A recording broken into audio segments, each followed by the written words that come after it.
Hello cubs, and welcome back to my cozy den. We're here again at the Sleeping Giants Inn in Riverwood, Skyrim for another book reading. So grab yourself a tankard of mead, a bottle of wine, and whatever else you fancy, and pull up a seat by the fire.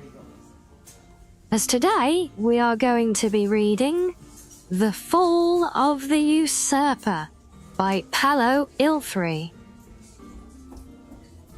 A speculative analysis as to the part played by Baron Othrock of Dwynnin in the downfall of the Cameron Usurper.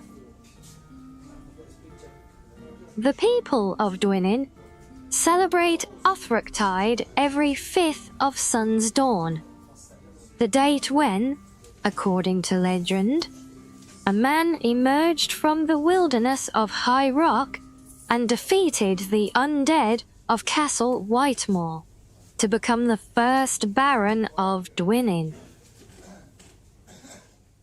Few people believe the legend anymore, but there most certainly was a Baron Othrock of Dwynnin who was destined to become one of the true heroes of High Rock, if not all Tamriel. The legend, as most any Dwynnin child will tell you, is that years and years ago, note that archivists have agreed to the year 3rd Era 253, the people of Dwynnin were ruled by a lich and its armies of zombies, ghosts, vampires and skeletons. Othrock was blessed by the gods and given an army of men and animals to destroy the dead. He brought peace and prosperity to the land, growing more powerful as the land improved. Years later, he led the tiny barony against the Cameron Usurper and saved all of Tamriel. How much credit the Baron ought to receive for the defeat of the Cameron Usurper has been debated, but it is an incontestable fact that in the year 3rd Era 267, the Cameron Usurper's relentless move north through High Rock was halted around the area of contemporary Dwynnin. Dwynnin is actually larger than it was in the first Baron's day. It did not, in fact, have a seaport, but the Battle of Firewaves was a coastal battle. The fact that the battle probably did not occur in Dwynnin does not in itself belittle the Baron's participation in it.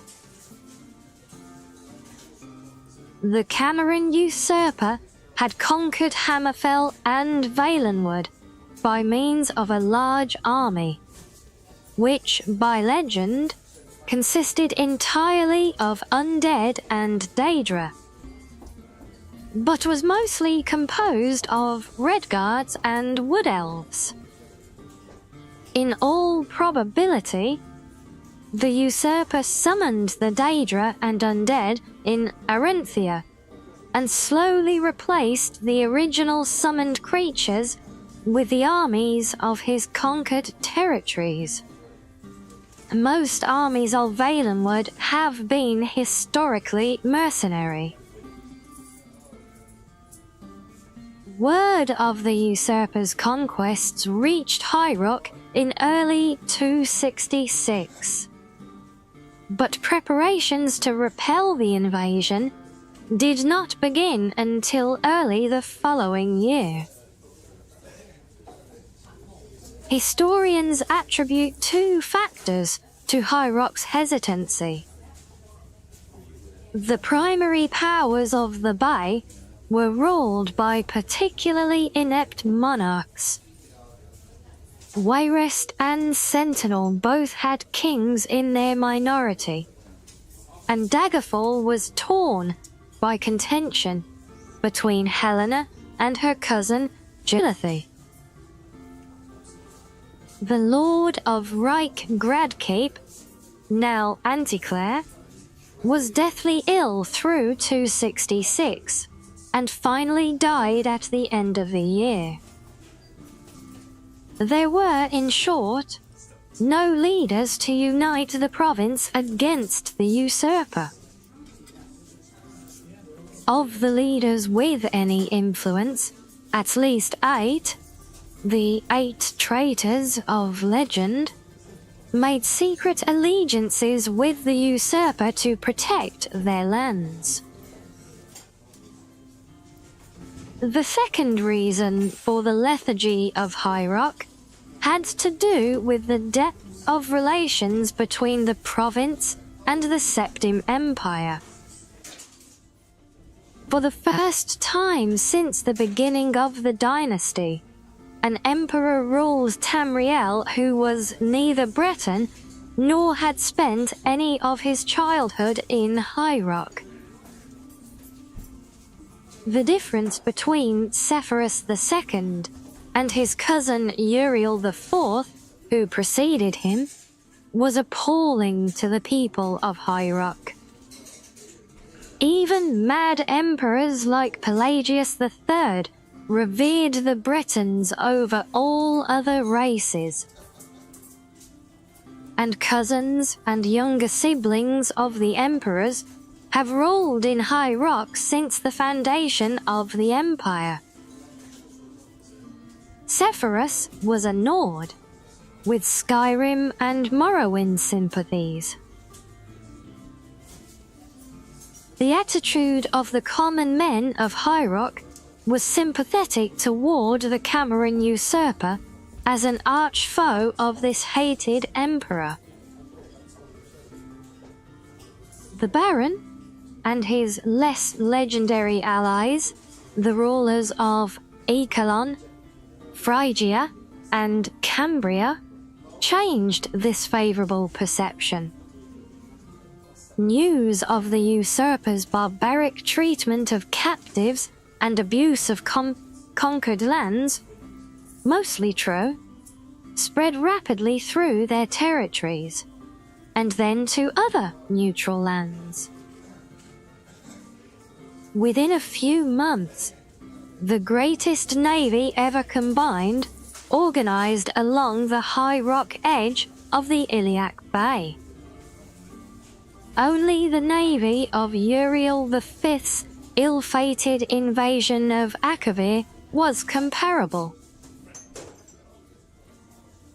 How the combined forces of High Rock defeated the endless army of the Cameron usurper is certainly worthy of a lengthy book in itself.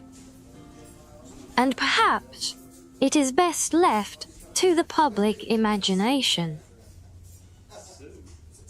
Certainly, the weather worked against the usurper, which is reason in itself to attribute divine intervention.